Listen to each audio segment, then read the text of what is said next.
आतापर्यंत आपण मॅथ्स 1 मधील सेट्स अँड रियल नंबर्स असे 2 चॅप्टर्स कंप्लीट केलेले आहेत.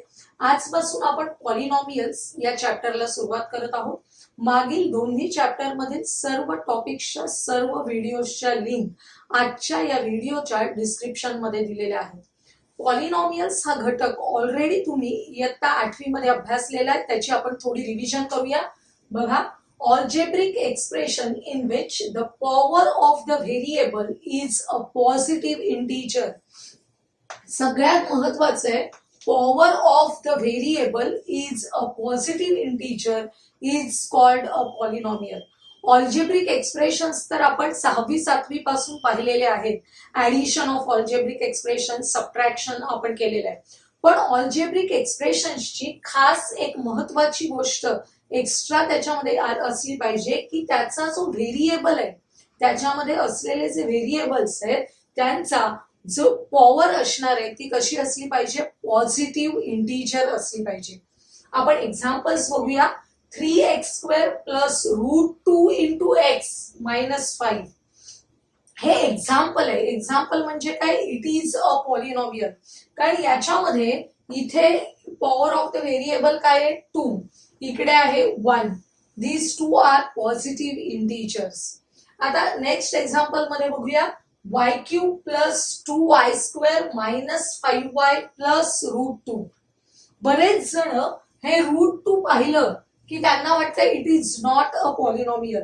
पण इथे हे जे नंबर्स असतात ते रियल नंबर्स असले पाहिजे and it is a real number. त्यामुळे त्याचा काहीच इथे हे नाहीये. फक्त तुम्ही काय पाहणार आहात, याच्या ज्या पॉवर्स आहेत, व्हेरिएबल्सच्या पॉवर्स ह्या आपल्या पॉझिटिव्ह इंटिजर्स असल्या पाहिजेत. इथे क्यूब आहे, इथे स्क्वेअर आहे, इथे रेज टू 1 आहे.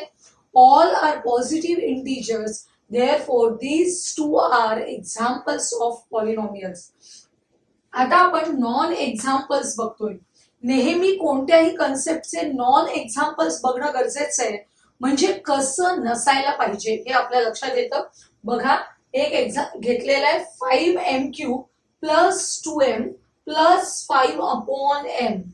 आता इथे पॉवर आहे 3, इथे आहे m, पण इथे 5/m हा जो डिनॉमिनेटर मध्ये m आहे याचाच अर्थ 5 इंटू m⁻⁻1. डिनॉमिनेटर मध्ये m आहे म्हणजे त्याचा इंडेक्स आहे 1. पण तो जर आपण सिम्प्लिफाईड फॉर्म मध्ये न्यूमरेटर मध्ये लिहायला गेलो तर हा नंबर आपण लिहितो 5 इंटू m⁻⁻1. म्हणजे तुमच्या लक्षात येईल की या व्हेरिएबलची पॉवर कशी आहे तर नेगेटिव्ह आहे. आपल्याला कशी हवी आहे, पॉझिटिव्ह इंटिजर पाहिजे आपल्याला. त्यामुळे असं नेगेटिव्ह नंबर असेल तर it is not a polynomial. Explanation लिहिलंय बघा. Here 5/m means 5 into m⁻⁻1. That is the power of m is a negative integer. Therefore it is not a polynomial. हे लक्षात घ्या. दुसरं नॉन एक्झाम्पल आहे 2 - 3 into square root of y. Square root of y चा अर्थ काय, आपण 3 into √y ही term घेऊया. हा जो √y आहे याचाच अर्थ y⁻½ √y म्हणजेच काय, y⁻½ म्हणजे या y ची पॉवर किती आहे, half, which is not a integer. Therefore which is not an integer, therefore it is not a polynomial. तुमच्या लक्षात आलं असेल की पॉलिनॉमियल असण्यासाठी सगळ्यात महत्वाची कंडिशन आहे की power of the variables should be always a positive integers. काय असले पाहिजे, पॉझिटिव्ह इंटिजर्स. त्यामुळे तुम्हाला निगेटिव्ह नंबर्स चालणार नाहीयेत आणि फ्रॅक्शन्स सुद्धा चालणार नाहीयेत. हे आपल्या लक्षात घ्यायचं आहे. बाकी हे जे कोइफिशियंट्स आहेत, या व्हेरिएबलचे कोइफिशियंट्स आहेत ते काय असले पाहिजेत, रियल नंबर्स असले पाहिजेत. त्यामुळे आपल्याला महत्वाचं बघायचंय power of the variables. Types of polynomials बघूया. ब्रॅकेटमध्ये लिहिलेला खूप महत्वाचं आहे, based on number of terms. Types of polynomial 2 प्रकारे केले जातात. आपण आता पहिला हे पाहतोय की types of polynomials based on number of terms. दिलेल्या पॉलिनॉमियल मध्ये किती टर्म्स आहेत त्याच्यावर त्या पॉलिनॉमियलचे प्रकार आहेत. पहिला प्रकार आहे मोनोमियल, अ polynomial having only one term. Mono या शब्दावरून तुम्हाला कळतं, अ polynomial having only one term is known as monomial. खाली एक्झाम्पल्स दिलेत बघा. एक एक टर्म असेल तर आपण त्याला काय म्हणतो, मोनोमियल. आता सेकंड टाइप आहे binomial, a polynomial having only two terms is known as binomial. यातला बाय शब्द आहे त्याच्यावरूनच आपल्याला कळतं किती टर्म्स असल्या पाहिजे, to terms.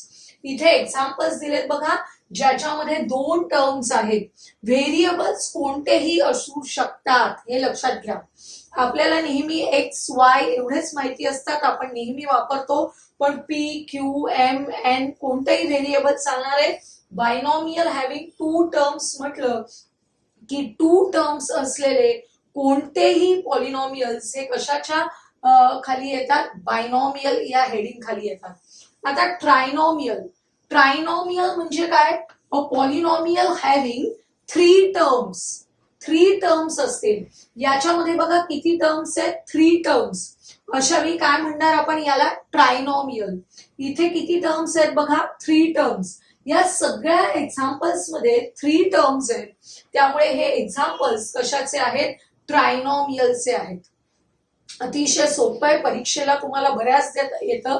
Identify the type of polynomials. त्यावेळी तुम्हाला according to their terms, number of terms, त्यांचे प्रकार आयडेंटिफाय करायचे आहेत.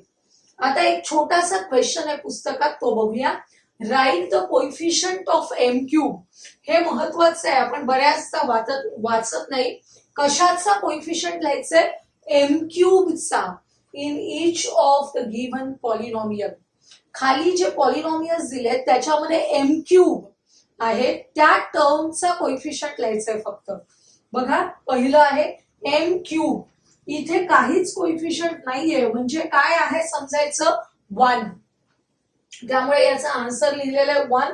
इथे कधीच इक्वल टू साइन करायची नाही, कारण m cube is not equal to one. मी ॲरो केलाय म्हणजे आपल्याला जे सांगितलेलं आहे कोइफिशियंट ऑफ एम क्यूब, त्याचा आन्सर आपण लिहिलेला आहे वन. इथे मोठं पॉलिनॉमियल दिलंय, किती टर्म्स आहेत बघा, 1 2 3. थ्री टर्म्स आहेत, म्हणजे हे काय आहे, ट्रायनॉमियल आहे. याच्यामध्ये ओनली वन टर्म आहे, म्हणजे हे काय आहे, मोनोमियल आहे. आपल्याला इथे काय विचारलंय, कोइफिशियंट ऑफ एम क्यूब. आपण या एम क्यूबचा कोइफिशियंट लिहायचंय, किती आहे, -√3. लक्षात घ्या, कोइफिशियंट ऑलवेज त्याच्या साइन सह लिहायचंय, मायनस साइन लिहिणं आवश्यक आहे. Third example, -2/3 m cube -5m² +7m -1. तीनापेक्षा जास्त टर्म्स आहेत, मग हे पॉलिनॉमियल आहे. याच्यामध्ये एम क्यूब च कोइफिशियंट लिहायचंय, किती आहे, -2/3. तो आपण इथे लिहिलेला आहे. अशा टाइपचे छोटे एक्झाम्पल्स तुम्हाला 1 मार्कासाठी क्वेश्चन नंबर 1B मध्ये येतात, त्यामुळे असे छोटे एक्झाम्पल्स सुद्धा फार महत्वाचे आहेत. आता आपण degree of polynomial in one variable पाहणार आहोत. डिग्री ऑफ पॉलिनॉमियल कसं शोधायचं बघा. The degree of polynomial in one variable is the highest power of the variable. काय पाहायचंय आपल्याला, highest power of the variable. जे काही पॉलिनॉमियल दिलेलं असेल त्याच्यामध्ये highest power of the variable जे असेल ते म्हणजे काय आहे, the degree of the polynomial. इथे पॉलिनॉमियल दिलंय, इथे बघा व्हेरिएबलची डिग्री 3 आहे, व्हेरिएबलची पॉवर 3 आहे, इथे 4 आहे, इथे 1 आहे, म्हणजे हायेस्ट पॉवर कुठे किती आहे, 4. म्हणजेच the highest power of the variable is 4. Therefore, the degree of the polynomial is 4. लक्षात घ्या, जी हायेस्ट पॉवर असेल ती काय असणार आहे, the degree of the polynomial. त्यामुळे या पॉलिनॉमियलची डिग्री आपल्याला लिहायची आहे 4, हे लक्षात घ्या. आता degree of the polynomial in more than one variable. या एक्झाम्पल मध्ये बघा सगळीकडे वाय हे एकच व्हेरिएबल होतं. आता sir more than one variable असेल तर काय करायचं? How to calculate the degree? बघा variable is the highest sum of the powers of the variables in each term so obtained. आपण करून बघूया एका एक्झाम्पल मध्ये. इथे आपल्याला हे पॉलिनॉमियल दिलेलं आहे, याच्यामध्ये एम आणि एन असे दोन व्हेरिएबल्स आहेत. लक्षात येते? ही एक टर्म आहे, याच्यामध्ये या दोन्ही व्हेरिएबल्सच्या पॉवर्सची सम किती येते बघायची, 5. इथे दोन्ही व्हेरिएबल्सच्या पॉवर्सची सम किती येते, 4. इथे दोन्ही व्हेरिएबल्सच्या पॉवर्सची सम किती येते, 8. आणि इथे आहे 5. म्हणजे सर्वात जास्त सम कुठे आहे, इथे. 6 + 2 = 8. याचाच अर्थ degree of this polynomial is 8. आपल्याला एक्सप्लेनेशन लिहायचं असेल तर काय लिहिता येईल, the sum of the powers of m and n in the term 2 × m⁶ n�2 is 6 + 2 8, which is the highest sum of the powers. ही काय आहे, highest sum of the powers आहे. Therefore, the degree of the given polynomial is 8. तुम्हाला बऱ्याच वेळा 1 मार्कासाठी प्रश्न येतो, write the degree of the polynomial. त्यावेळी या दोन्ही पैकी कोणत्या तरी एक फॉर्म्युला आपल्याला वापरावा लागणार आहे. जर वन व्हेरिएबल असलेला पॉलिनॉमियल असेल तर हा पहिला फॉर्म्युला यूज करायचा. जर एकापेक्षा जास्त व्हेरिएबल्स असतील, मोर दॅन वन व्हेरिएबल्स असतील, त्यावेळी आपल्याला हा दुसरा फॉर्म्युला यूज करायचा आहे.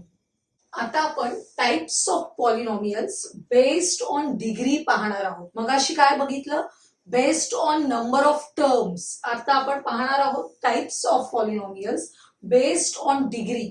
आता डिग्री ऑफ पॉलिनॉमियल म्हणजे काय आपण बघितलंय, त्यानुसार आता टाइप्स बघूया. पहिला टाइप आहे लिनियर पॉलिनॉमियल. लिनियर पॉलिनॉमियल म्हणजे काय, अ polynomial of the degree 1. A polynomial of the degree 1 is called a linear polynomial. Degree किती पाहिजे, 1. एक्झाम्पल दिलेत बघा, 7m इथे रेस टू किती आहे, 1 + 3. त्यामुळे याची डिग्री किती आहे, 1 प्लस, नाही सॉरी, हे सेकंड आहे 14y. याची पण डिग्री ऑफ द पॉलिनॉमियल काय आहे, 1 आहे. त्यामुळे अ polynomial of degree 1 is called a linear polynomial. लक्षात घ्या. सेकंड टाइप आहे क्वाड्रॅटिक पॉलिनॉमियल. क्वाड्रॅटिक म्हणजे काय, अ polynomial of degree 2. A polynomial of degree 2 is called a quadratic polynomial. आपण एक्झाम्पल देऊ शकतो, 5y² + 3y. याच्यामध्ये डिग्री किती आहे, 2 आहे. इथे बघा 3x² - 4x + 5. याच्यामध्ये पण हायेस्ट पॉवर आहे 2, म्हणजेच डिग्री ऑफ द पॉलिनॉमियल आहे 2. त्यामुळे हे दोन्ही एक्झाम्पल्स आहेत ते कशाचे आहेत, क्वाड्रॅटिक पॉलिनॉमियल्स आहेत. आपल्याला थर्ड बघायचंय क्यूबिक पॉलिनॉमियल. क्यूबिक याचा अर्थ अ polynomial of degree 3 is called a cubic polynomial. त्यामुळे तुम्हाला क्यूबिक पॉलिनॉमियल साठी डिग्री 3 असलेले एक्झाम्पल घ्यायचे, m³ - 2. इथे 7y³ + 3y + 2. अशा प्रकारचे एक्झाम्पल्स आपल्याला तयार करता आले पाहिजे. काही ओपन एंडेड क्वेश्चन्स या टॉपिकवर बेस येतात. आपण नेक्स्ट व्हिडिओज मध्ये अशा टाइपचे एक्झाम्पल्स बघणार आहोत. आता आपण पॉलिनॉमियल लिहिण्याचे वेगवेगळे फॉर्म बघणार आहोत. Standard form, index form, coefficient form.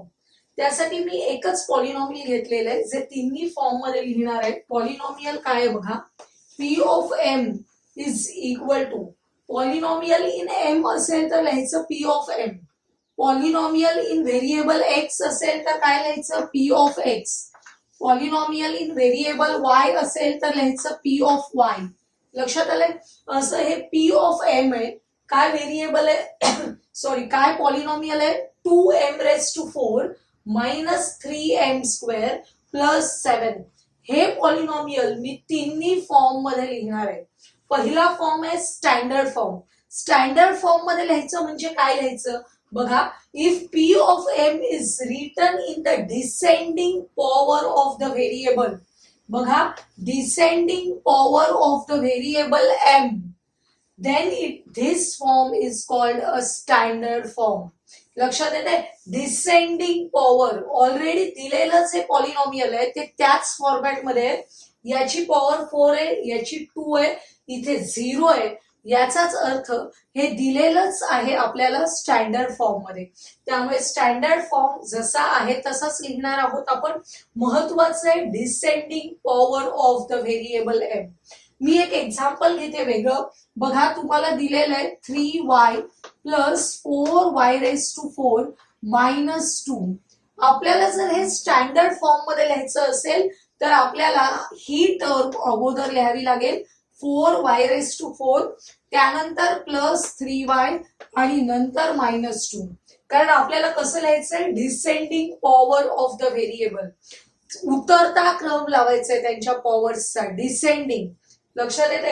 आता सेकंड फॉर्मॅट आहे आपला इंडेक्स फॉर्म. काय करायचं इंडेक्स फॉर्म साठी, if P of M is written including the missing terms. आपण काय करायचंय, जर आपल्याला दिलेलं पॉलिनॉमियल हे मिसिंग टर्म्स इन्क्लूड करून लिहिलं तर त्याला काय म्हणतात, index form of the polynomial. याच्यामध्ये कोणत्या मिसिंग टर्म्स आहेत सांगा. आपण जर डिसेंडिंग ऑर्डरने विचार करत असलो तर 4 पॉवर असलेली टर्म आहे, त्यानंतर क्यूब असलेली टर्म नाहीये याच्यामध्ये, आणि इथे एम असलेली टर्म नाहीये. या मिसिंग टर्म्स आपल्याला घालून लिहायचे. कसं लिहिता येईल बघा, 2m रेस टू 4 प्लस क्यूबची टर्म नाहीये, याचा अर्थ त्याचा कोइफिशियंट काय आहे, 0. त्यानंतर स्क्वेअरची टर्म आहे, ती आहे तशीच लिहायची. त्यानंतर एम ची टर्म प्लस हा कॉन्स्टंट नंबर आहे तसा लिहायचंय. काय केलं याच्यामध्ये आपण, मिसिंग टर्म्स इन्क्लूड केल्या. ज्या टर्म्स नाही आहेत याचा अर्थ त्या व्हेरिएबल्सचे कोइफिशियंट 0 आहेत, म्हणून त्या टर्म मिसिंग आहेत.